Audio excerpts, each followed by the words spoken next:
नमस्कार, habitat society services के इस ट्यूटोरियल में आप सभी दोस्तों का स्वागत है। आपको याद दिला दूं कि ये ट्यूटोरियल सोसाइटी के सभी ऑफिस बेयरर्स, कमिटी मेंबर्स और सोसाइटी मैनेजर्स के लिए एक जरूरी लर्निंग और रेफरेंस टूल है, जिससे आप अपनी डिसीजन मेकिंग और आपके सोसाइटी के डे टू डे फंक्शनिंग को एफिशिएंटली पूरा कर पाएंगे। तो शुरू करते हैं हमारा आज का वीडियो। इस वीडियो में हम देखेंगे clause 13, maintenance of account books and registers, bylaw number 140। Society को नीचे दिए गए बुक्स ऑफ अकाउंट्स, रिकॉर्ड्स और रजिस्टर्स मेंटेन करने होंगे। इस सेक्शन को ध्यान से समझ लीजिएगा। कई सोसाइटीज में इन रिकॉर्ड्स को मेंटेन करने पर लैप्सेस आ जाते हैं। 1. Register of members in I form, यानी कि I register. 2. The list of members in J form, यानी कि J register. 3. Cash book. 4. General ledger. 5. Personal ledger. 6. Sinking fund register. 7. Audit rectification register in O form, यानी कि O register. 8. The investment register. 9. Nomination register. 10. Society या members के loan या mortgages के record का register. 11. Minutes book for the meetings of the committee. 12. Minutes book for the meetings of the general body. 13. Property register, जिसमें furniture, fixtures and office equipments के details होंगे। 14. Structural and fire audit register and lift inspection record. 15. Register of nominal members, यानी कि tenant occupants. 16. The register for active members. Bylaw number 141। Society को नीचे दिए गए हुए सब्जेक्ट्स के लिए अलग अलग फाइल्स मेंटेन करनी होंगी। 1. मेंबरशिप के एप्लीकेशंस। 2. नॉमिनल या एसोसिएट मेंबरशिप के एप्लीकेशंस। 3. मेंबरशिप की रेजिग्नेशन के letters including associate members. 4. Nominal membership के रेजिग्नेशंस। 5. शेयर्स या इंटरेस्ट ट्रांसफर करने के लिए एप्लीकेशंस। 6. कैपिटल या प्रॉपर्टी ट्रांसफर करने के एप्लीकेशंस। 7. मेंबर्स के एक्सपल्शन के केसेस। 8. मेंबर्स द्वारा किए गए नॉमिनेशंस इंक्लूडिंग उनके रिवोकेशंस। 9.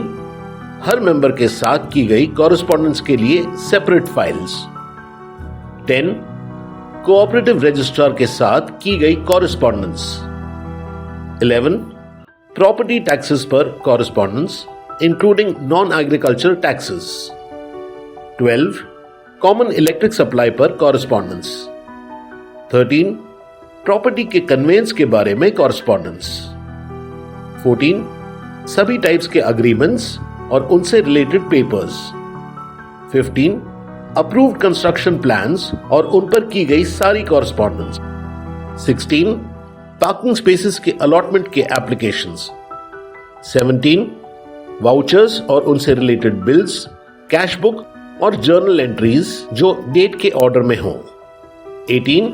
बैंक में अमाउंट्स के क्रेडिट्स के लिए चालान्स के काउंटरफॉइल्स क्रेडिट के डेट्स के ऑर्डर में अरेंज किए हुए।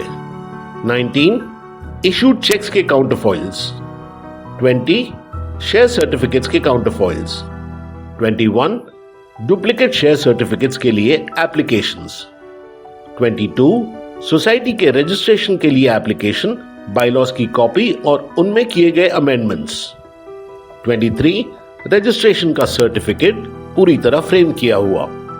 24. सोसाइटी द्वारा इशू किए गए रिसीट्स की काउंटरफॉइल्स या कार्बन कॉपीज। 25. सोसाइटी के चार्जेस के लिए बिल्स के काउंटरफॉइल्स या कार्बन कॉपीज। 26. लोन रिसीव्ड और सोसाइटी की प्रॉपर्टी को जो मॉर्गेज किया गया है उस पर कॉरेस्पॉन्डेंस। 27. कमिटी और जनरल बॉडी की मीटिंग्स के नोटिसेस और एजेंडा। 28. सोसाइटी द्वारा प्रिपेयर किए गए periodical statement of accounts. 29. Committee के एनुअल रिपोर्ट्स जो सोसाइटी के वर्किंग पर हैं। 30. स्टैट्यूटरी ऑडिटर्स से रिसीव ऑडिट मेमोस उन पर की गई रेक्टिफिकेशन रिपोर्ट्स के साथ। 31. इंटरनल ऑडिटर्स से रिसीव्ड ऑडिट पेपर्स उन पर किए गए रेक्टिफिकेशन रिपोर्ट्स के साथ। 32. कमेटी के इलेक्शन से रिलेटेड पेपर्स। 33. मेंबर्स से रिसीव कंप्लेंट्स और उस पर किया गया वो कॉरेस्पॉन्डेंस।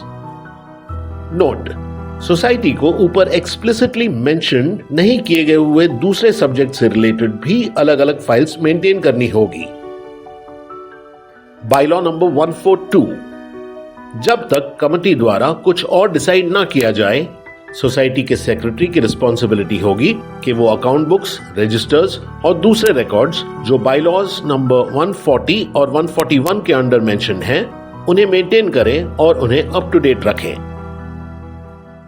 बायलॉ नंबर 143, सोसाइटी की सेक्रेटरी या वो पेड एम्प्लॉय जिसे कमेटी ने इस काम के लिए ऑथराइज किया हो, हर दिन के एंड पर अपने पर्सनल कस्टडी में एक सम रखेगा जो ₹5,000 से ज्यादा नहीं होगा। ये पेटी कैश एक्सपेंसेस के लिए। अगर किसी अनअवॉइडेबल सर्कमस्टेंसेस की वजह से कैश लिमिट से ज्यादा हो गया हो तो अगले 3 दिन के अंदर बैंक में डिपॉजिट कर देना होगा। बायलॉ नंबर 144, ₹1,500 से ज्यादा सारी पेमेंट्स क्रॉस्ड अकाउंट पेई चेक्स के थ्रू ही जाएंगी। बायलॉ नंबर 145 ए, हर कोऑपरेटिव ईयर के क्लोज के 45 डेज के अंदर सोसाइटी के सेक्रेटरी या कोई authorised person preceding cooperative year के अकाउंट्स फाइनलाइज करेंगे। वो receipts and payment statement, income and expenditure statement और बैलेंस शीट भी प्रिपेयर करेंगे। इसके साथ ही प्रीसीडिंग कोऑपरेटिव ईयर के एंड तक एक्टिव मेंबर्स और नॉन एक्टिव मेंबर्स की लिस्ट, उनके शेयर कैपिटल अकाउंट और डिपॉजिट्स, इन्वेस्टमेंट्स के schedules, debtors, creditors, furniture, fixtures और ऑफिस इक्विपमेंट्स की डिटेल्स भी इंक्लूड की जाएंगी। बायलॉ नंबर 145 बी, सोसाइटी को एनुअल रिटर्न्स प्रिपेयर और फाइल करनी होंगी जैसे कि एक्ट और रूल्स में प्रिस्क्राइब किया गया है। सोसाइटी हर साल 30 सितंबर तक एनुअल रिटर्न्स रजिस्ट्रार के साथ फाइल करेंगे जो नीचे दिए गए मैटर्स को इंक्लूड करेंगे, जैसे 1. सोसाइटी की एक्टिविटीज की एनुअल रिपोर्ट्स। 2. सोसाइटी का audited statement of accounts. 3. Surplus disposal के प्लान्स जो सोसाइटी की जनरल बॉडी ने अप्रूव किए हैं। 4. सोसाइटी के बायलॉज में किए गए अमेंडमेंट्स की लिस्ट। 5. अपनी जनरल बॉडी मीटिंग की डेट और इलेक्शंस के कंडक्ट होने की डिक्लेरेशन। 6. कोई भी और इंफॉर्मेशन जो रजिस्ट्रार द्वारा एक्ट के किसी प्रोविजन के तहत रिक्वायर्ड हो। 7. एक्टिव और नॉन एक्टिव मेंबर्स की लिस्ट। 8. हर सोसाइटी को एक रिटर्न फाइल करनी होगी जो ऑडिटर या ऑडिटिंग फर्म के नाम के बारे में हो, जो स्टेट गवर्नमेंट के अप्रूव्ड पैनल से हो, जो जनरल बॉडी मीटिंग में अपॉइंट की गई हो और उसका रिटन कंसेंट भी दिया हो। ये सब एनुअल जनरल बॉडी मीटिंग के डेट से 1 महीने के अंदर होना चाहिए। 9. अगर सोसाइटी सेक्शन 75(2)(a) और सेक्शन 79(1)(b) के अकॉर्डिंग रिटर्न्स को फाइल करने में फेल होती है तो रजिस्ट्रार सोसाइटी के अकाउंट्स को ऑडिट करने के लिए एक ऑडिटर अपॉइंट कर सकते हैं जो ऑडिटर्स के पैनल से हो। बायलॉ नंबर 146, हर पेड एम्प्लॉय जो सोसाइटी में कोई ऑफिस होल्ड करता हो और सोसाइटी के कैश या सिक्योरिटीज को हैंडल करता हो, उससे ऐसी सिक्योरिटी देनी होगी जो rules 107B of the MCS rules 1961 के अंडर प्रोवाइडेड है। तो आज के लिए बस इतना ही। अगले सेक्शन में हम आपको बताएंगे clause 14 appropriation of profits, clause 15 to write off irrecoverable dues, clause 16 audit of accounts of the society। फिर मिलेंगे अगले सेक्शन में। हैबिटेट सोसाइटी सर्विसेज से जुड़ने के लिए धन्यवाद।